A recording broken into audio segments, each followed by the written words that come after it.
hours of the regular show on terrestrial radio, and you wanted a little bit more, so that's why you found the Gun Talk After Show podcast, where we saved all the best things that we can't say on regular radio. Now here's Tom, Michelle, and Jim for the Gun Talk After Show. Welcome to the After Show. This is the part that comes after the other part of the show. Clever, right, guys? Clever. Yeah, the mid-show thing we didn't seem to catch on so much. No, did not. So, anyway, we have Michelle, we have Jim. Hi, and welcome back, Michelle. Thanks. Were you off doing something fun? Were you shooting things? Yes, we were. Yes. What'd you shoot? Well, we finished our competitions with our skirmishing, and we did a little hunting. Oh, do tell. What happened? What'd you hunt and what'd you get? Well, we went deer and antelope hunting. Where'd you go? Probably to, like, New Jersey. Yes, exactly. Yes, that's the direction for those animals. Yeah, that's right. A lot of antelope there. A lot of animals, for sure. We went out to Wyoming, which, shout out to Wyoming, is beautiful country. Right. As is getting there cross country in the, in the you vehicle. drove. Mm-hmm. Yep.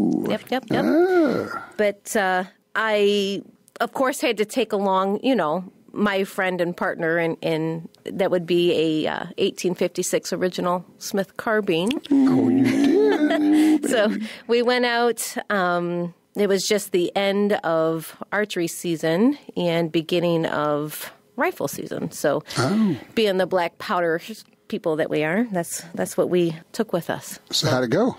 It went great. Both my animals were taken with tags the same day that my husband's were taken with tags, and it was an excellent time. We had crazy weather, anywhere from snow to 80 degrees in a matter of 3 to 4 days. Wyoming. Yep. Yeah, there you go. Yep. It was awesome. How long were the shots?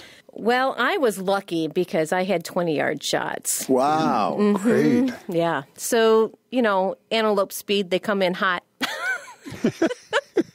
And you just kind of have to wait for them to present themselves or maybe not. But this time it was definitely presented themselves in a shot that I was comfortable with. And yeah, so mule deer with the bow season and archery season and antelope with the What Smith a great carbine. trip. It was awesome. No doubt. Yeah, my husband took along his flintlock. His was far more creative because they were coming in way too fast during the open field. But once they start going uphill, he was able to make a 80. Now, why would you want to do that Yard instead of being here call screening? I don't understand. Really. The problem is when it's deer season here, we're not allowed to get out and deer hunt. We're too busy. Yeah, that's right. It's the busy time. So you got to do it now. That's right. That's great. So freezer is full. We butchered. We carried back across country, and great story. Huh? Oh, That's man, cool. that's a great family trip. Yeah, it was great. Now, you didn't do that last year, did you? No, did not. I didn't think so. Well, that's great. Yeah, That fantastic. sounds like maybe a new family tradition. A little bit, yeah. That'd be It fun. could be addictive. And what caliber was your rifle? 50. A 50. Mm-hmm. Now, you're not shooting sabot loads in that, are you? No, that was a pure lead bullet. But, of course, it's a little vinyl tube that we put everything into. It's loaded through the back with the Smith carbines. Okay. But let me see. It was 40 grains of 3F powder with the pure lead bullet. And we were able to retrieve the bullet, actually. It just it used all of its energy. It was a perfect little mushroom. It went right from one side, cut across the heart, hit the rib cage, and expanded the skin, but didn't puncture out the other side. So awesome. Yeah, that's great. Well, I was going to go straight to our caller who's been sitting here waiting, but then we got into the story. I was going to say. It's kind of like it just went away, and we just kind of forgot about everything. Sorry. We're not doing radio anymore. We're just shooting the breeze. We're having fun. Woman talking to... Well, speaking of which, let's bring in Dustin. He's in Indiana. Hey, Dustin, you have made it to the after show. Again, yeah, nice to talk to you again. Well, cool. I'm glad you made it. And I'm thinking, with now that you got Michelle on here, I'm just going to be quiet. I think you two are going to talk. Well, yeah, I spoke to you earlier this year. I got my wife a 1911 in 9mm, and I had taught her to shoot a little bit last fall, and then on this gun, and then this summer, we found a well-armed woman's chapter in my area. Okay. So I got her a membership, and they meet once a month at a range. And the progress she has made over the past couple months is pretty astounding when her husband's not standing there trying to teach her what to do. It's so true. So is she shooting her 1911? She shot that the last time because it's all steel, and she's kind of petite, and it was getting a little bit tiring for her. So I let her also use my XDM 5 1/4 inch 9mm. Which is a little bit lighter, and she was at 20 feet. She was putting 3-inch groups all day long on that. Yeah, that 5.25 XDM is unbelievable. It's such a nice pistol. I know, I love it. I actually carry it IWB in the wintertime because I'm a bigger guy. I can conceal it just fine. I shoot USPSA with it. I shoot IDPA, Steel Challenge. I've done everything with it. Probably close to 10,000 rounds through it, and I love it to death.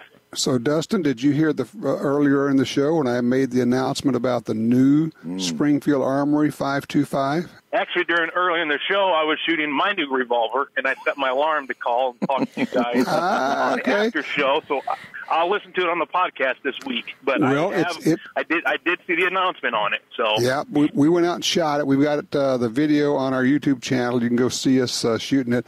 But yeah, it is a grown-up 5.25 XDM in 10mm. It is awesome. Yeah, I want one. Very bad. Of course. I want one. As simple as that. I want one. So tell me about this new revolver you got. Well, at the last chapter meeting for my wife, there was a lady there that was selling a gun she didn't like anymore. And I said, what is it? She goes, it's an LCR. In 327. And I'm like, why don't you like it? She goes, it kicks too much. What? And she's petite. And I said, don't get rid of it. She goes, no, buy it from me. I said, okay. So I now am the proud owner of a 327. Today, I had 3 different cartridges out with it, 32 long, 32 S&W, and some Buffalo Bore 100 grain 327. And so, yeah. They're comfortable, a lot more comfortable than my 38s and my 642 I used to have. Okay. Well, of course, the 32s just are like nothing. It's like shooting 22s out of there. Oh, yeah, they're a piece of cake, yes. That's terrific. I wonder if anybody had expressed that to the lady that wanted to get rid of it. Yeah, did anybody tell her she could use different loads? Yeah, because I told her you can shoot different stuff in it, because she had shot one at another meeting last year, and she enjoyed shooting it. And I told her, I think you need to get more loads. She goes, nope, I'm just going to get a 22. And I tried to talk her out of it, but... You tried to talk her out of it, but it was the best $50 you ever spent, right, Dustin? Yeah, and if I really told you what I paid for it, I got it for a steal. Yeah, but, I mean, for those, I'm sure what happened is she got it, and she said, well, it's a 327 Federal Magnum, and so that's what the ammo I should use in it. And probably nobody told her, no, you can shoot this much lighter recoiling ammo for practice. Well, the one time I was there when she was shooting it, she had 32 H&R mag. Okay. And that's not nearly as powerful as a 327, but correct. She just did not like the recoil. She's in her 60s, and she probably weighed 100 pounds. Well, you know what, and that's okay. You know what, if it doesn't work for her, I'm glad she made the call. Get rid of it. Go get a 22. Get something, because something you can shoot is better than something that you won't shoot. Yep, I agree. And I told her they make the LCR in 22 Magnum, which would be wonderful, and she didn't know that, so she's looking into that now. That's what I was just going to suggest to her. Yeah, if you see her again, that 22 Mag is spectacular in that little gun. I sense that you're not alone. No, I'm actually in my in-laws right now, and I've got all kinds of poultry around me. I hear chickens. I hear roosters and chickens and stuff all around you there. Yep, I'm looking at about 15 of them right now. So what's for dinner? Beef? Probably the pork that we just had slaughtered up here, so some bacon and sausage. Well, I appreciate the report. And if you would, just one more thing. How is your wife liking the Well Armed Women League? She enjoys it.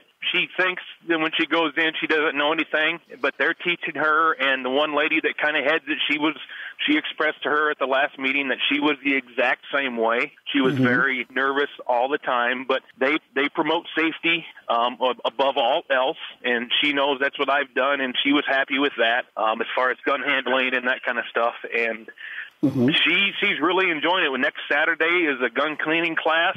They also offer, they're having a CPR class here coming up soon, and it's not just shooting, it's all different kinds of stuff. That's cool. You know, if they're going to do a gun cleaning class next week, could you give us your address? I was just going to say, Tom, you got a place to send your guns. Yeah, I've thought about that. But I really enjoy cleaning my guns, so I'm going to have to dirty one up just for her to take. You would probably enjoy cleaning my guns then. I probably would. Tom, how much would you charge him to do that? Yeah, I know. I tell you one thing I have learned before I let you go, Dustin, is that I have figured out the hard way. You know, I think people have different chemical makeups, and I have like poison fingers. I mean, when I touch a gun, it starts rusting. And when I'm doing everyday carry, you know, I used to I would take the gun out and clean it every couple of weeks or so. That just doesn't work for me. I will have screw heads that are starting to rust. I've got to do it like every other day or so. Take it out, wipe it down, clean it. I mean, I'm in the steamy, sweaty South. It's part of your humidity. Right. But part of it's that. But part of it is I think that just, whatever my physical makeup is, the pH perspiration is different. And man, I'll tell you, even polymer guns, they still have metal parts. And it's interesting, the screw heads and like little knurled pieces like a mag release button or a safety lever or something where I guess it maybe can collect moisture in those little grooves or something. That's where you'll start to see a little bit of rust forming. So I'm yanking it off, taking it apart, wiping it down, hosing it down, do whatever it takes to take care of it. I do my XDS about once every 6 weeks or so, and I've carried that for almost 4 years now, and I don't have any issues with it. So yeah, well, and that's it. And just kind of a heads up for people. There's no rule as to how long it should be. You just have to figure it out for yourself. And, if you have the, corrosive nature that I have, and people have said that about me for years. So, hey, Dustin, I want to throw out there a little Christmas idea because, that new Springfield 10 millimeter that's out there, you could buy that for yourself and pass on that fabulous 9 millimeter to your spouse. I have already contemplated that. Honest to God, I have. Contemplated that. Yeah. But it would be kind of expensive shooting that in IDPA with a 10 millimeter. You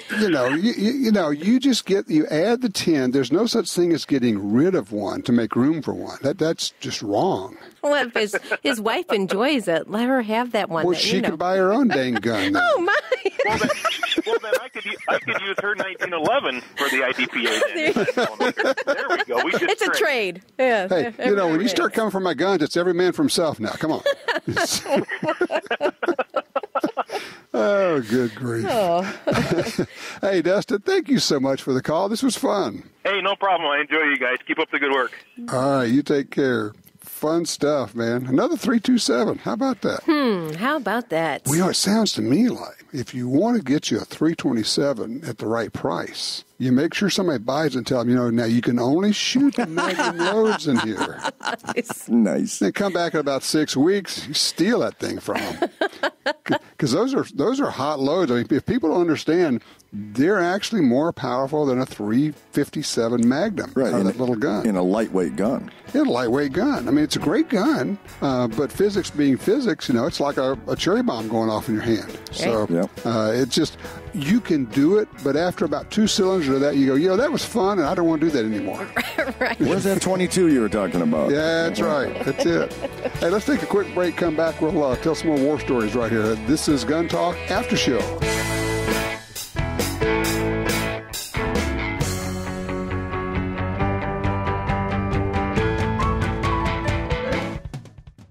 Founded with the singular purpose of building fine sporting firearms, Kimber creates a handgun for every person and a rifle for every adventure. While embracing modern manufacturing techniques, every Kimber depends on practiced hands for assembly, fit, and finish. There's no compromise in features, materials, or performance. synonymous with quality, precision, and excellence, and made in America. Kimber is what all guns should be. Visit KimberAmerica.com. That's KimberAmerica.com. Want great deals on guns, ammunition, and gear? Download the free Gundealio app today. With Gundealio, you can search for deals, listen to the Gun Talk podcast, watch gun videos, read gun news, and get notifications right to your phone about deals and special offers. Save money on the products you want from the companies you love. New deals, discounts, and rebates added daily. Gundealio, available for free in the App Store and Google Play.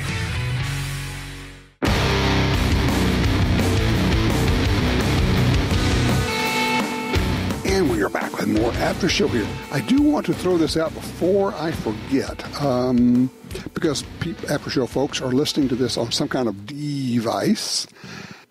Go to the Gun Talk Facebook page and sign up to get alerted whenever we're doing a live video, because this coming week we're going to be doing a bunch of live videos from Pittsburgh, Pennsylvania, for the NASGW, the National Association of Sporting Goods Wholesalers show. That is like the pre-SHOT Show. It's where wholesalers go, and they're meeting with the gun makers, and a lot of new guns are being introduced. Some of them we'll be able to talk about, some we won't be able to. We have NDAs with some companies, but we're going to have rolling live videos throughout the week starting on Wednesday, basically Wednesday, Thursday, Friday. And so whenever we have news or talking to a manufacturer about something that's new, we'll be doing that. You'll get these alerts. So that's pretty cool when you can kind of get... Yeah. Oh, you can also, with that system, whether you're watching on YouTube or on Facebook, you can ask questions while we're doing, the live video. So if you see a gun, you go, well, what about this thing? You just type it up. We'll see it. We can answer the question real time. Yep. Okay, so you might get an alert, but will you talk about it? Are these going to be things that you can actually talk about? Well, yes. We could almost everything that we're doing a video on. Well, we're not going to say, hey, we're here with so-and-so, and we can't talk about anything they're doing. Right? It feels like sometimes that's what happens. I know. But no, in this case, if we have them on, we'll have something to talk about, yes. Awesome. And there will be some things there that, if they say, well, you can't talk about this, we'll say, okay, well, can we talk about the other things? Okay, yeah, we'll do that. But if they say, no, you can't talk about anything, and then we go, well, we're not going to have you on then. So what's the point? What are you expecting? Anything that's spectacular and new? Well, of course, I think Ruger probably just did their thing with their announcements there. And they are, because Ruger and Smith & Wesson are publicly traded on the stock market, they have to be very careful about letting information out. It gets into a whole SEC thing, and people go to jail. Insider info, yep. Yeah, exactly, insider info. So I think probably Smith and Ruger probably won't have anything new there, or if they do, they won't let us talk about it. Now, Smith may use that as an opportunity to announce something new, because they didn't this past week, and this would be a normal time for it. So we may have something new from them. As far as others, I just don't know until we get there and find out, what are people announcing there. And then, as soon as we know, we'll get it out. It's kind of a cool deal because it's about a tenth the size of SHOT Show. So you can get around to almost everything? You can get around. You could see practically everybody in 2 days. Nice. Oh, wow. Which, at SHOT Show, you can't do anything. Good luck. You would need 2 weeks. Right. So it's, and the booths are much smaller because they're not showing to dealers. This is not a dealer show. It's strictly a manufacturers and distributors. And, Michelle, there are what, maybe 30 distributors, something like that? Ballpark? Yeah, probably. Probably something like that. And probably a third of them are the main ones, the biggest ones, right. Ellipses, Davidsons, Jerry's United Companies, yeah. Yep. Ellett Brothers. One of the big ones just went out of business, AccuSport. Yeah, right here in Ohio. Yep. That was huge, big news in the business. It was. So that was a big upheaval there. And that probably was just a result of this cycle of people bought like crazy before the 2016 election and then just stopped. Right. But you have companies that are building up. I mean, Bangers down in Birmingham, they're upsizing. They're building a new facility. And so hopefully that brings more employment and, more positivity, I guess, to the gun industry. Well, and gun sales are going up. That's the weird part is everybody keeps talking, well, we're in this slump. I go, yeah, but when you look at the numbers, are they... I can't remember if they're NICS numbers or something. I mean, it's NSSF numbers. I'm not sure where they get the numbers, but the gun sales are actually still going up. Mm-hmm. And there's still people seeking their concealed carry license permits, too. So, that doesn't go away either. Well, speaking of, that leads to the two leading categories, because the last report I saw is African Americans and women are the two fastest growing gun demographics, which is cool. Which makes sense because they were underrepresented. Right. Mm-hmm. And now if they come up to statistically the same kind of numbers that would make up that percentage of the population, women being 51 and African Americans being 12, 13, 14%, something like 15, that. I can't remember. But if they come up to that, then they're going to be increasing significantly. And, of course, we're getting both. And it's interesting, I don't know why, that African Americans have not been as much into concealed carry, but now we're seeing it, and we're seeing a lot of African Americans getting their permits and carrying, and I've seen several reports of them being able to protect themselves and their families, which is a wonderful thing. Mm-hmm. Yep. The whole point. Yeah, but, And I think a lot of it on the women's side is it is not... I mean, you hate to say that it was a man's world, but, hardly ever. A man's world. Right. Hardly ever did a female walk into the store years ago. Right. They came in with their spouse or significant other, whatever the relationship might have been. Right. But for the most part, it was men. And men were, if anything, buying something for the home, buying something for them. Mm-hmm. And buying something for the little lady, almost always buying the wrong thing. Right. We just had that conversation Friday night with the group of friends. He's like, I bought my wife this gun and she can't stand it. I'm like, stop trying to buy her a gun. Right. Take her to the store and just leave her alone. Stay outside even, Yeah. If you can do that, stay outside. Let her go in. Let her shoot them, feel them, ask the questions so she's not persuaded. What you want to do is tell them, here's what you do. You have to get qualified to buy your wife a gun. First, go try to buy her a pair of shoes. See how that works out. Yep. My daughter says that all the time. If you wouldn't buy me shoes, don't buy me a gun. Exactly. Because trust me, it's not going to work out for you here. Right? It's just not. Let me see you wear those. Yeah, right. No, don't do that. It's just, say, honey, go, I'm going to the movies and I'll come pick you up at the gun store when I come back. Awesome. This is perfect, Yeah.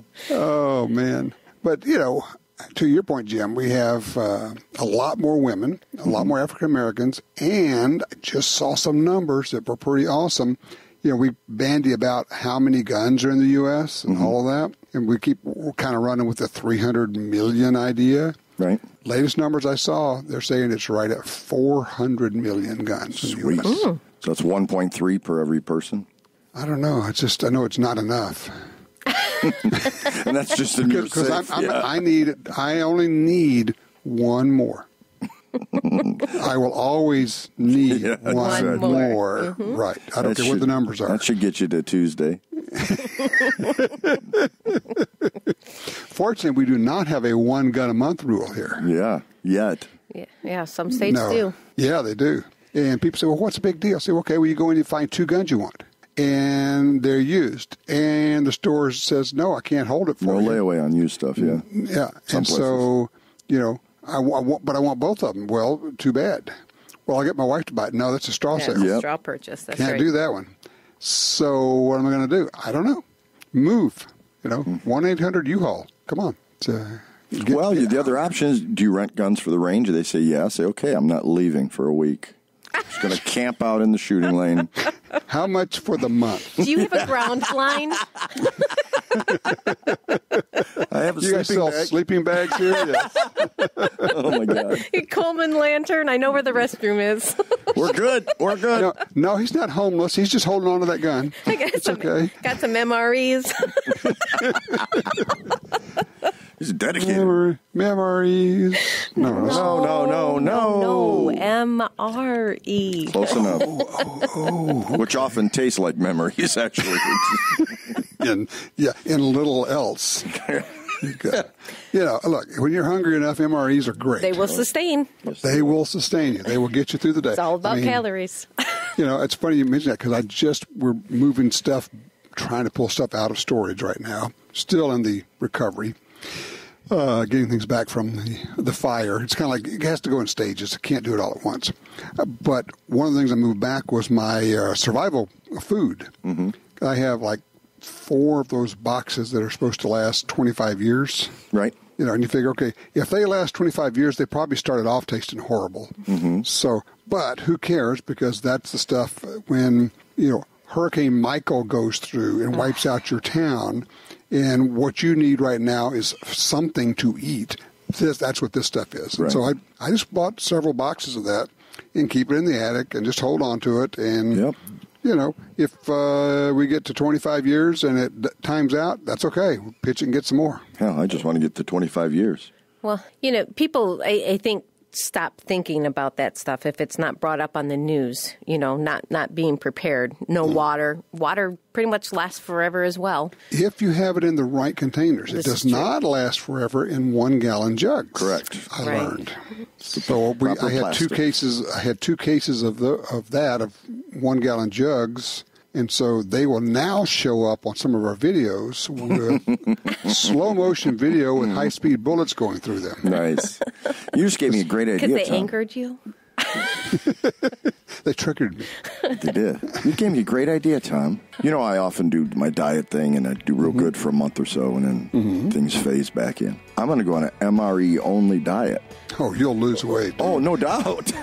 I don't know. With the salt, maybe.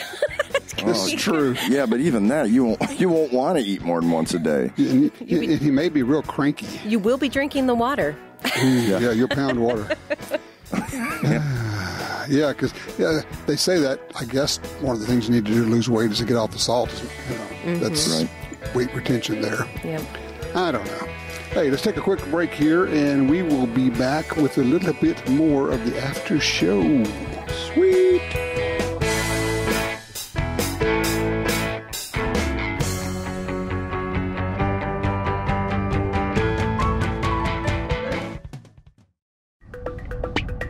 The .45 Auto, also known as the 1911, is the standard other defensive pistols are measured against. No matter what pistol you carry, techniques developed around the 1911 are vital. You need training. And your concealed carry class definitely was not training. Now Gun Talk presents an exciting DVD, Fighting with the 1911 with Tiger McKee. Tiger's unique training style will have you drawing, moving, shooting, and running your gun better, no matter what style pistol you prefer. At ShopGunTalk.com, you can order our DVDs of Tiger's instruction. ShopGunTalk.com also has a 2-DVD set, including Concealed Carry 1. Get both for the information you need. This really is life and death. ShopGunTalk.com has DVDs, books, and other essential gear. ShopGunTalk.com. That's ShopGunTalk.com.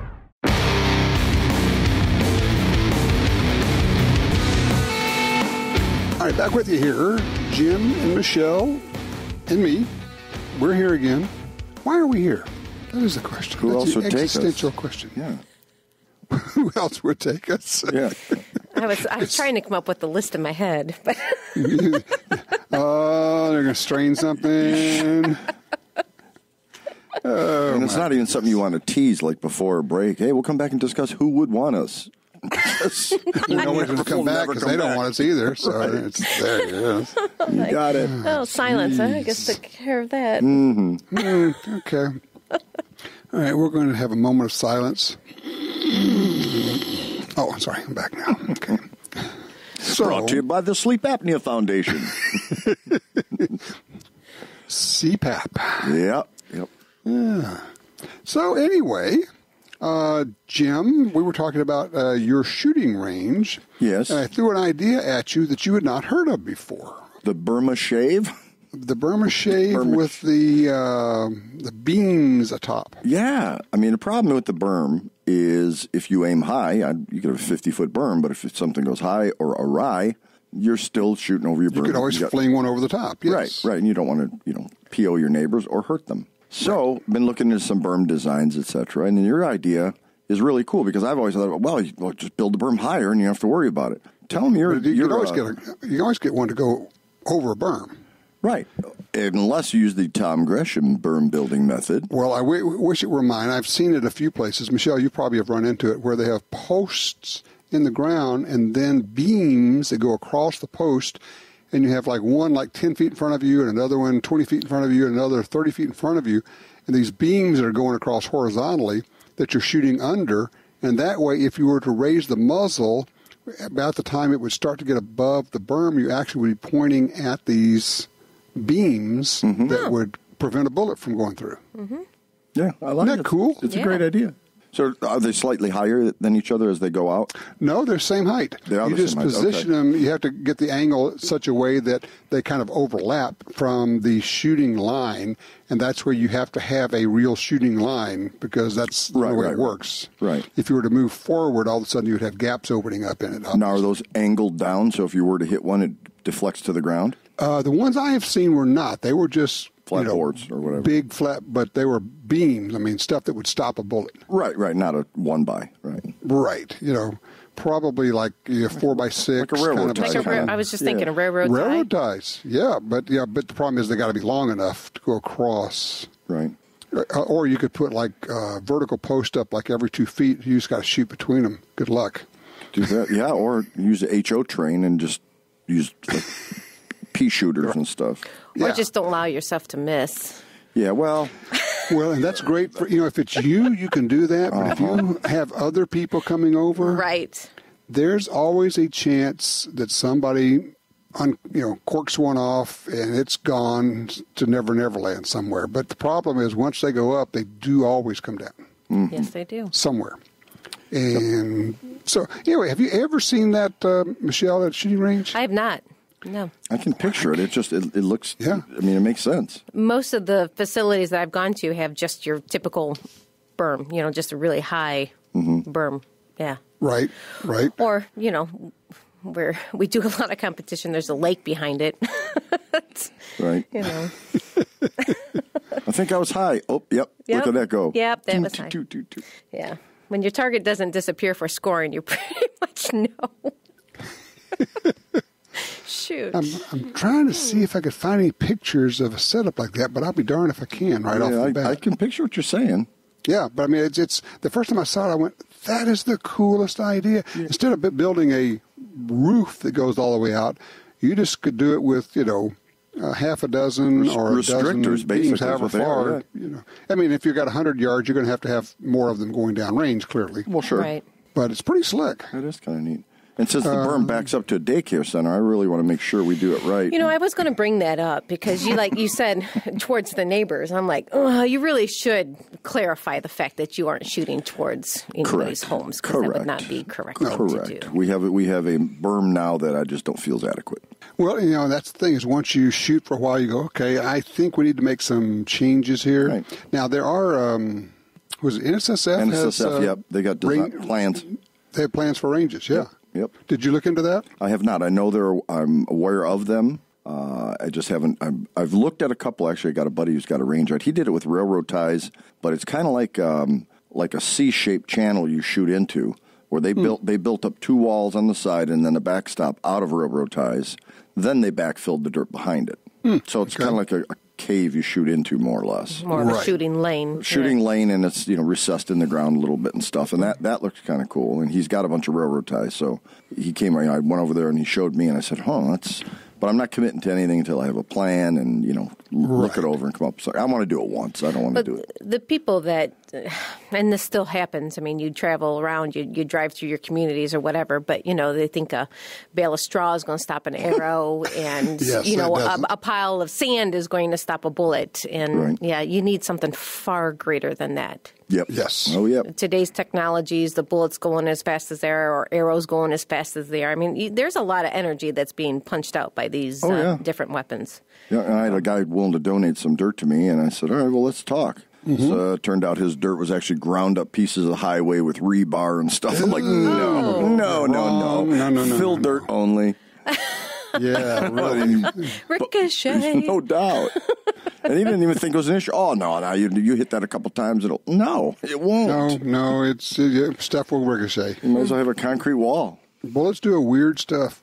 Yes, they Of course, do. the other thing is if you say, well, people aren't going to shoot above your berm, Michelle, and you go into any indoor range anywhere, right? You got bullet holes in the ceiling everywhere.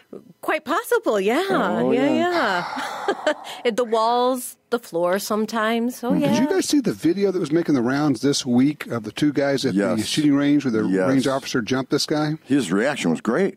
Oh, it's fabulous. And he tossed him. Oh, yeah, for life. Yeah. Done. Yep. Did you see that, Michelle? No. Awesome. All right, so two guys come into a shooting range. You're looking at the video that's shot, that they got their security video, and probably a rental gun, it looks like. And this one guy pulls this semi-auto out and pulls his camera out. And he's taking a selfie holding this gun up in front of his face, right? So pointing it at the other lanes. No. Yeah. The other lane. And then, and you can kind of see the range officer kind of back there watching. And then this dude with the gun turns and his buddy's right next to him, points the gun at his buddy's head so he could take a cool picture of that.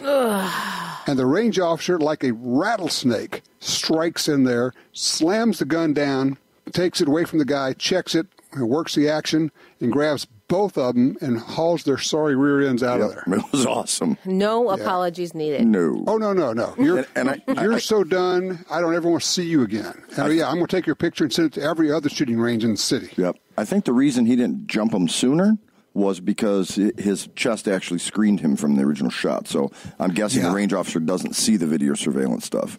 But when he turned sideways and pointed at his buddy, it was obvious, and he was on. It was a half second. He was on. Yeah, I mean, it was like Superman coming in there. It was like, whoa, dude, that was perfect. That was exactly the thing to do. We don't allow pictures on the range. If you want to take a picture, you come out with your target, whatever. We'll be glad to take a picture for you even. Right. But no cameras, no pictures are allowed out on our range for those reasons. People stop thinking all of a sudden. Mm-hmm. They do. They go into stupid selfie mode. How many times have you trained somebody and you stand by? I mean, I did it to my sister. You train them, they shoot, they're having fun, everything's great, then hit a target they don't expect to, or it's the first target they hit. And they turn around with their gun. They turn around, I hit it. Yes. There's your up in the air discharge. Yep. Of course, that's why when you're teaching somebody, you never step more than 2 feet away. I mean, literally 2 feet, not 3 feet, 2 feet, so that you can always, you have the ability to reach in and grab the gun or grab the wrist, because you'll start to see it swing around and you just grab it and go, let's keep that pointed down range, okay? Right, and some guys favor one side or the other. I don't. I like to be as close to center as possible because you don't know which way they're going to spin. Well, it depends. I like to be on one side or the other just because I'm closer to them. I don't want to be right behind them. I want to be beside them, like moving right in on top of one of the shoulders, so I'm closer. Right, but you're not far left or far right. You're off center, but you're not. No, I'm 6 inches from touching them. Right. I mean, my body literally is 6 inches from their shoulder. I mean, when they're shooting, I'm that close. Tom, I'm just cleaning. Could you back up a little bit? Little odd. No, he just wants to watch so he could take some of that information home. And give it to somebody else to clean his guns with. Right. I saw this guy out on the range once. You should try it, Huck Finn. It's great. He's using this bottle. It smelled kind of crazy, but I'm just going to give you a big metal tub and fill it full of gun cleaning stuff, and just when I come back, just throw everything in there. Holsters, ammo, everything. Doesn't matter. Is it a sonic cleaner? No, but I hum when I do it. That's right. Close enough. We put it in the back of the pickup truck and we drive over a bad road. It's the same thing. Oh, my gosh, you guys. It's all good. No wonder no one listens to us. Oh. I'm sorry, you say something? No, we don't listen to ourselves, see? You shouldn't. Take it from an expert. Michelle, I know. don't listen to yourself. I know sometimes they say the voices are right, but they're not. Right. You know how you like the sound of your own voice? Stop that. That's right. But the voices in my head are speaking to me. Yeah. So I like the 10 a lot. This is a really nice addition. Now, of course, the question becomes, now we're starting to get some nice 10s. We got 1911s. We have the XDM. Obviously, you got SIG has their P220 in a 10. Mm-hmm. You know, if you're into Glocks, the Glock 20's been out forever. Mm-hmm. It's like, whoa, it's a whole lot of choices these days. I feel like this is a very cyclical thing because the 40s have been on the decrease for a while, and I think they have just found a way. I mean, the 10 and the 40 are different. I understand all that, but I don't know, like a resurgence in that 10 millimeter to me is fascinating because when they first came out, it was an FBI thing. Right. You know, and that was the cool gun to have. So it's fascinating to me that it's back again. Well, you know what? I think you probably are right. And the takeaway on that may be, in typical fashion, if it's cyclical, some of the ones that are being brought out won't be available in 3 or 4 years because they're going to stop making them. Good point. So if you think you like it, you may not want to dilly-dally around. Right. You may want to just go ahead and make the effort to get whatever it is you like, because I think you're right. I think the 10-millimeter market is thin. You know, it may be wide, but it's very thin, and it fills up pretty quickly. And some of the folks bringing out these 10s are not going to keep them in the line. They're going to quietly drop them in 2 or 3 years. Right, and the parallel there is to the revolver world is why Michelle Cleland bought the rest of the stock of LCRs. And 327. 327. I wish I would have, No, I want to buy a truckload of those auto sears that Dan was talking doubt about. it. $75 a pop, $275 and now they're $32,000. Are you kidding me? I mean, who would buy that? That's crazy. To come into that world by accident. I just don't understand that one at all. So. All righty. Well, I'm going to go to Pittsburgh and see what's new in the gun world, and we'll be doing live video on Facebook about that on Wednesday, Thursday, and Friday. You have to put up the alert. That's right. And then we'll be back here next Sunday because nobody can stop us. Nobody's the boss of us. And we will be discussing another Tigers and Spartans victory weekend, by the way. Hope so. Yeah, the Bayou Bengals, LSU did well, so we're happy about that. And your Sparties did well. Yes, they did. We have to do well before we actually play the Evil Empire. 2 weeks away. A.K.A. Alabama, 3 weeks away now, because we're going to play Mississippi State and then a bye. Oh, you got a bye. That's right. Yeah, and then you have to rest up before you take your beating. There's optimism. Hey, it's a year of the upset. Right? Swipe out a bunch of the big ones right away. Yeah, no kidding.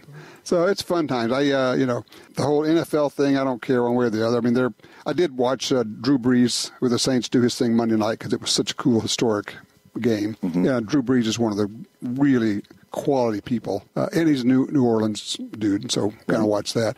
But mostly I'm a college football guy. I really like college football. I think it's more exciting now that I get turned off by the NFL. I really like college football more. Oh, yeah. I think it's always been better, honestly. It's more genuine. It's not people going to work. It's just kids having a ball. Right. There's more spirit of the game as long as you can keep them from getting hurt. That's the only thing. Yeah. Right. Yeah. Well, and it's amazing how quickly the game changes. So you have to stay there the whole time. Yeah. I mean, you have to pay attention. Yeah. I mean, it's teams fall apart. Like when you got to remember, they're like 18 to 21-year-old knuckleheads. It's kind of like, oh, what was that, a squirrel? And they just get distracted. We're up by 10. There's only 2 minutes left in the game. Let's go home, Yeah, honey. we got this. Right. Right. Yeah. Another upset.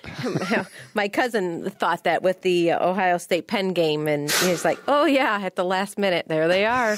Yeah. I thought I went to bed. It was done. Nope. Yeah. No. Don't leave. Unless you have 30 points and it's only 2 minutes to go, Yeah, stuff happens. Mm-hmm. And once again, we've gone from guns to totally off the rails on a different topic. And your point is? Don't know. Was heading somewhere. Didn't think so. All right. Very good. All right, guys. Well, you have a good week, and we will have news about new guns next week when we're doing this. Woo-hoo! Happy Bosses Day, everyone. Bosses Day? Yeah, it's tomorrow, right? Nobody's the boss of us. No. Okay, great. Bye, y'all. See ya. Well, that wraps up another Gun Talk After Show. But if you want even more gun-related stuff, don't forget to check out Gundealio. It's the app for Apple and Android phones that connects you to all the Gun Talk shows, plus even more. And we'll catch you next time for the Gun Talk After Show.